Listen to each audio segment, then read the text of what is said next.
Do you ever feel triggered? Something happens outside of you and out of nowhere, you feel a deep emotional response. Maybe it's anger, maybe it's frustration, but you may even feel like you want to punch a wall and you don't like it. You want to be unbothered. You want to be untriggered. Well, if that's you, this episode is for you. So let's dive in. Welcome to the School of Self-Image, where personal development meets style. Here's your hostess, Master Life Coach, Tonya Leigh. Hello, my beautiful friends. How are you doing? How are you feeling?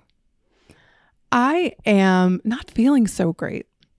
I'm battling a cold physically, and I am dealing with some stuff emotionally, which is always super fun, right?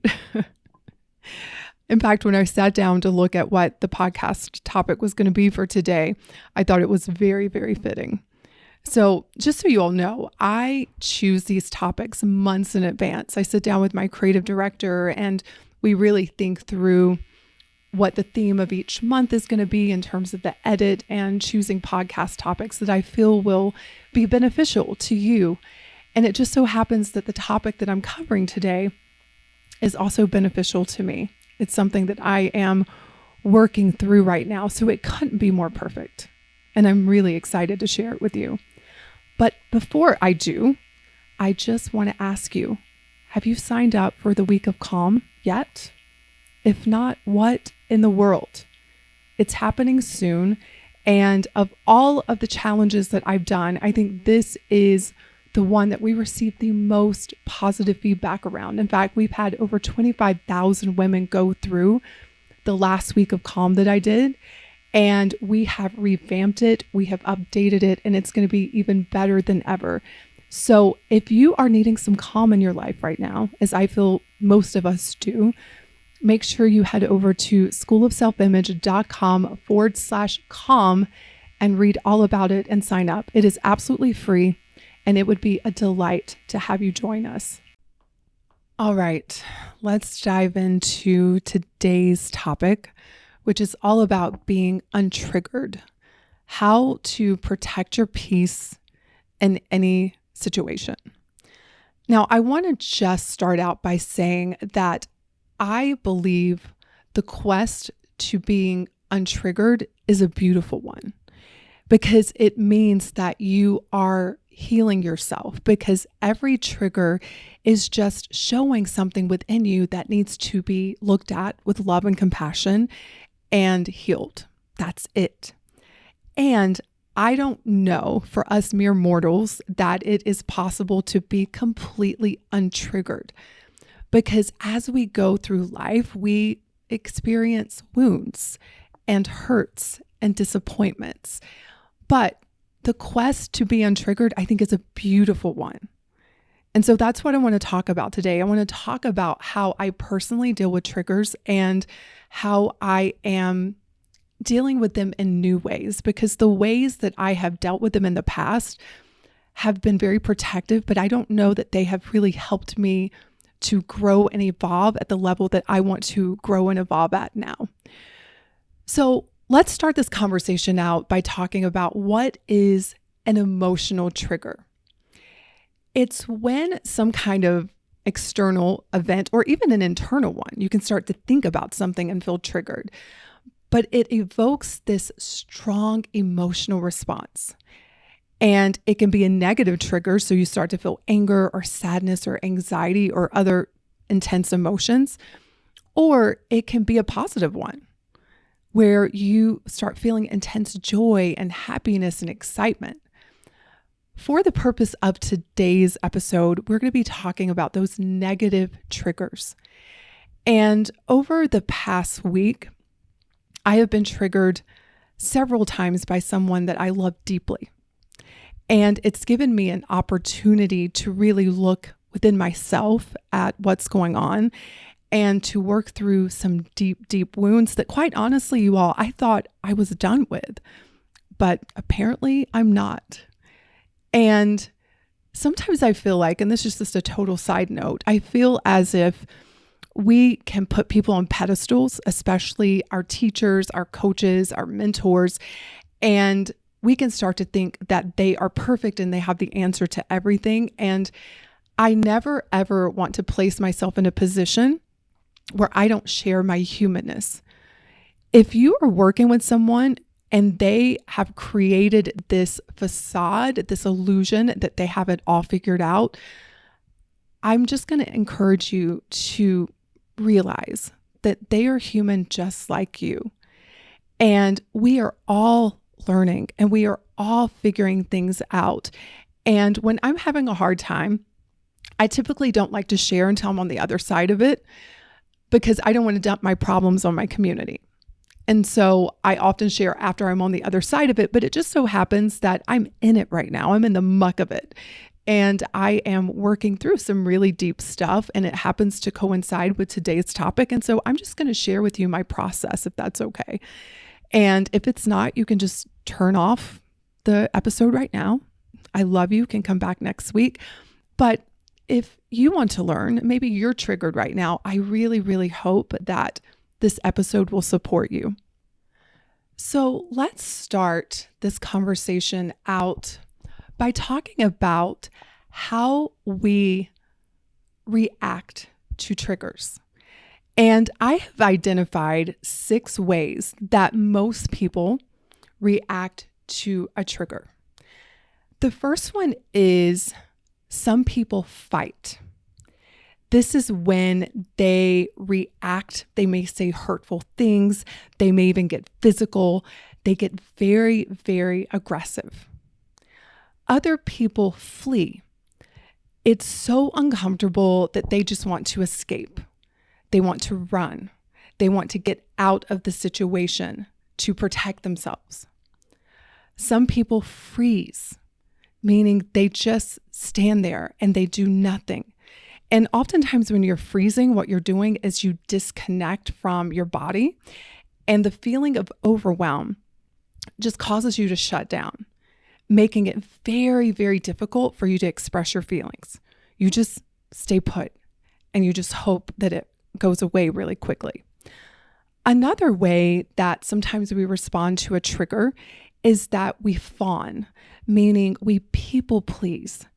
We say whatever we need to say to get the other person to calm down or to stop whatever they're doing or to win their affection. We people please at our own expense. The other thing that we may do is fault. We will blame the other person or we'll blame ourselves for what is happening. Those 5 reactions are from our trauma, and they all probably protected us in the past. You know, I was having a conversation with Fonz not too long ago, and we were talking about this because Fonz's reaction when he's not aware is to fight, because he grew up in a childhood where if he did any of these other things, it would literally get him killed. If he would flee, they were going to find him. If he froze, he was going to get beat up. If he people pleased, he was going to be seen as weak. If he found fault or didn't stand up and take responsibility, he would be seen as weak. And so his reaction and what he learned to do from a very young age is fight. And it's so interesting even now, I rarely see him in that energy, but if he's backed in a corner, I can see where this is the energy in which he responds to a trigger. And it's so understandable, right? But what's interesting is we had this conversation, how he sees that as a strength to being a fighter. And I tried to explain to him, I'm like, but listen, when I was a child, if I tried to fight, I would get in deep, deep trouble. What served me and what protected me was to either freeze or, and this comes when you have abuse, right? You freeze and you just hope it's over really, really soon. Or to fawn, to people please. Those are my strengths. Those kept me safe. And so I share this with you all because no matter which of these that you may tend to go to when you're triggered, don't judge them. They all kept you safe as a child. They were your strengths. They were not your weaknesses. However, as we grow up into big people, into being adults, it's time that we step into the sixth option. And that is to face our triggers. So we can fight, we can flee, we can freeze, we can fawn, we can find fault, or we can face the trigger. And we can use that trigger to evolve us to the next level, to really look at what is wanting to be healed here. What do you need to recognize? What part of you needs a hug? What part of you needs to step up and claim your power? And so I want to share with you how I'm dealing with my current triggers. Now, to be clear, in the past, my response has typically been to flee, so to get away from it and try to never be around it again. And that is one option. But eventually, if you don't heal what that trigger is, it's going to pop up somewhere else. My other common reaction has been to just freeze. And the way that looks for me is just to hope it goes away really soon. Just take some deep breaths and close my eyes and just pray that it leaves. And because I experienced abuse as a kid, this makes sense. This is how I dealt with it. Because I didn't have the tools that I had now. I didn't have the autonomy. I was a child depending on adults. And so I would just literally close my eyes and just pray, let this be over really soon. And then the other way was to fawn, tell people how amazing they are, see what they need, and to give that to them so that there wouldn't be a confrontation. However, these days, my work is to face it. Face the trigger head on. Not to be afraid of it, but to use that trigger to open me, to teach me, to guide me, to help me learn and help me to evolve to the next level. So as I was saying, I recently have been triggered. Someone I love deeply said something that really hurt my heart. Now, we could argue that my thoughts about what this person said is what hurt my heart, and that is true. But I don't believe in us gaslighting ourselves and trying to pretend that we can just change our thoughts and be better. Because sometimes maybe it's not about us changing our thoughts. Sometimes these triggers are to let us know, hey, this behavior isn't okay. Sometimes, however, it is something that we need to change. And many times that has been my process of realizing, oh, this has nothing to do with that person. It has everything to do with me and something that I need to heal. But in this situation, I'll tell you what I did. So this person said something and I could just feel for the first time in a long time, just anger. And that's not typically an emotion that I feel. I feel anger when I feel like I'm backed in a corner. And I think what had happened is that stuff started to add up that I was just fleeing from or freezing from or fawning over. And I hadn't addressed it. And that was on me. I told you all this is going to be a very vulnerable post for me, but I want you to see my very human side. This is it. And so when the person said this thing, I got so angry. I could feel heat in my body. And I noticed what I did. I said something immediately. I'm like, what did you just say to me? And we exchanged some words and I could feel myself wanting to flee. I was afraid of what I was about to say. But I did the following steps. And this is what I encourage you to do. And listen, we're going to mess it up. We're not going to do it perfectly. We're going to say things we don't mean. We are going to screw up. That's just part of being a human. It's part of this process. So the first thing that I did after we exchanged a couple of words, which goes to show you, you can start this process at any point. You can be in the middle of an argument after you've been triggered and do this, okay? I took what I call a sacred pause. So that's step number one. Take a sacred pause, which means to take a deep breath and, if possible, remove yourself from the situation. Now, this is very different than you just running away, because the intention is different, right? The intention is like, I want to remove myself for a moment just so I can get myself together. It's not like I want to run away forever and never address this, but it's I need to remove myself so that I can go within. So that's step one. I even use this with my clients who overeat. I'm like, between that moment of wanting to eat, just take a pause and go in and check with yourself. Then if you want to eat, great, do it, but just take a moment. And so step number one, when you're triggered, take a sacred pause.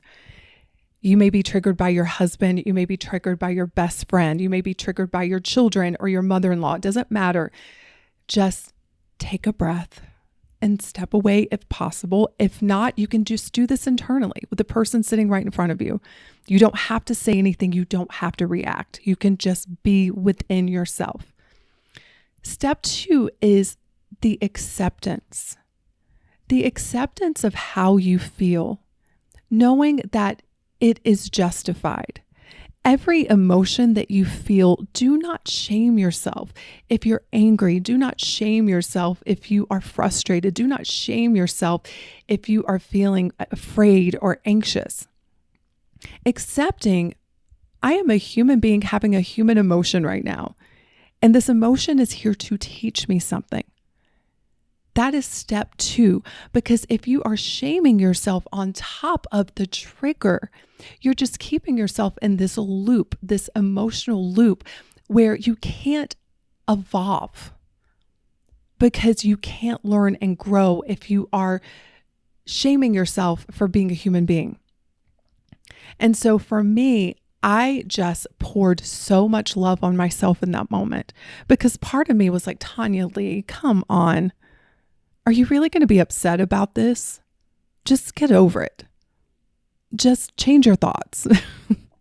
And I was like, oh no, hell no. I'm not changing my thoughts about this right now. Like, I'm having this for a reason. And I'm going to allow myself to have it. I'm going to allow myself to be a human. And I'm going to experience this emotion that I'm having with so much love and so much compassion. And I will tell you all, if you all would just do that, your life would change in the most beautiful ways, because I have a feeling that a lot of you all are beating yourself up for these emotions that you're having. And you're having them for a reason. I think about all of us as little children. I was even thinking about, well, I'll get to it. I'll get to this on the final step. So just forget I was about to say that because it's really good. But I will share it, I promise. So step number two is just the acceptance.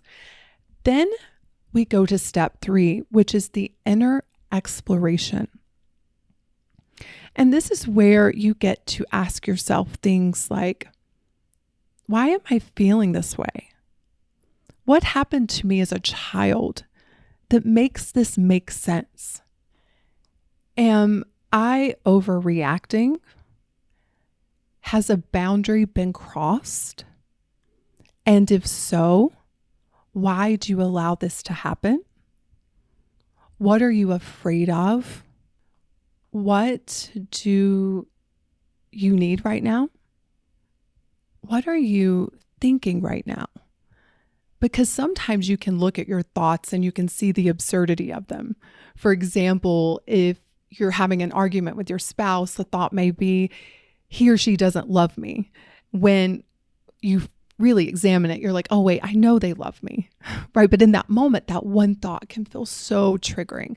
So it is important for you to know what you're thinking and see if there are any thoughts that just are not logical, but are understandable, right? It's understandable in that moment to maybe think that someone doesn't love you. When you just stop and take a moment, you're like, wait, I know this person loves me. This is just something that's happening that I need to explore deeply. So look at your thoughts and ask yourself, is there any truth to them? There may be or there may not be. You can also ask yourself, what values are being threatened right now? One of my big values is connection. Connection to myself, first and foremost, and connection to the people that I love. And I realized in that moment, I felt so disconnected. And I also saw this pattern of disconnecting from myself in the past when this person had triggered me. And so I just realized that like a deep value was being threatened. And it makes sense that that would trigger me. And then how can I take care of myself in this moment? Do you need to self-soothe? Do you need to calm yourself? Like, what self-care strategies can you use just to take care of yourself in this moment when you're feeling so triggered? How can I respond rather than react is also a really great question. And then that leads me to the final step when you are feeling triggered. And I call this the compassionate confrontation. And I say compassionate because if I've learned anything, you all, it's that we're all so human. And I'll never forget seeing this sculpture. I think it was at Burning Man. I saw a picture of it, but it's two adults that are facing against each other. They have their backs to each other. So they're looking away, but inside are these two little children that are facing each other and they're reaching out towards each other. They want to connect, but the two adults have just turned their backs to each other. And I really feel like as humans, that's what it's like. At the end of the day, I really do think that we all just want to be loved. We all want to be understood, and we all just want to be respected.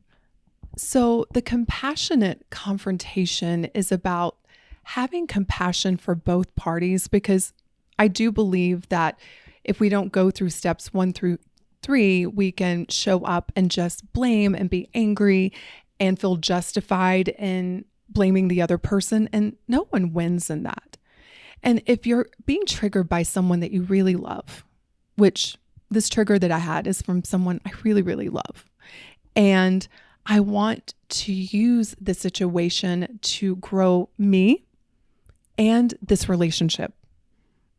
And I know that in order to do that, I just need to see the humanness in both of us, to understand their point of view and trying to put myself in their shoes and to understand why they may have reacted the way they did, and to also honor my experience and why I felt the way I felt.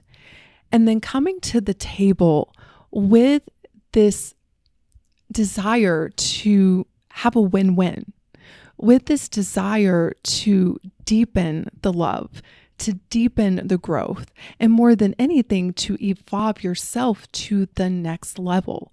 Because what I'm realizing that I'm being asked to step into is to stop the fleeing, the freezing, or the fawning, and to step into the next version of Tonya. And in so many ways, I've done this with other triggers, but there are still triggers in my life that come from deep, deep trauma, the fear of being abandoned, the fear that comes along with abuse, that I find that when I think I've healed it, it pops up again. And I'm like, oh, still got some work to do. And so I just see this as a beautiful opportunity to grow to the next level. And to protect our peace often means that we have to feel a lot of discomfort. Because if you think about it, you can only feel peace if you're willing to feel all of the emotions. Because if you're not willing to feel all of the emotions, you're always afraid, and that's not peaceful. And so I just realized for me, the ultimate peace is being willing to step into my power, to express myself with love and intention and in integrity, and to approach the people in my life with so much compassion. We can disagree on things. We can sometimes say hurtful things to each other than we don't mean. But at the end of the day, as I said before, I really do believe as the humans, we just want to be loved, to be understood, and to be respected. And along the way, you all, we're going to get triggered. So instead of running, freezing, fleeing, fawning, fighting, what if we just face them and let them crack us open, let them teach us, and let them evolve us to the next level? Because I think with each level that we ascend, with each trigger that we experience more and more peace. I love you all. And if you want to do more work around this and finding calm in your life, again, I would love to have you join us for the Week of Calm. You can go to schoolofselfimage.com/calm, and I hope to see you there. Have a beautiful week, everyone. Cheers. Hey, before you go, I want to invite you to join us for a truly transformative experience called the Week of Calm. In a world filled with challenges, from a turbulent economy to personal struggles, it's so easy to be overwhelmed and lose sight of our own well-being. Stress takes its toll on our bodies and our minds, leaving us drained and disconnected. But it doesn't have to be this way, my friend. During the Week of Calm, you will learn powerful lessons and insights that will equip you to navigate any storm with grace and resilience. You'll understand how your mind works and discover effective strategies to combat worry and panic. This mini retreat is not a luxury reserved for a select few. It's accessible to everyone and can truly be life-changing. By choosing calm as a daily decision, you will unlock a superpower that empowers you to build an extraordinary life that you love. And here's the best part. It is absolutely free. You can join us by visiting schoolofselfimage.com/calm. Until next time, stay calm and take care.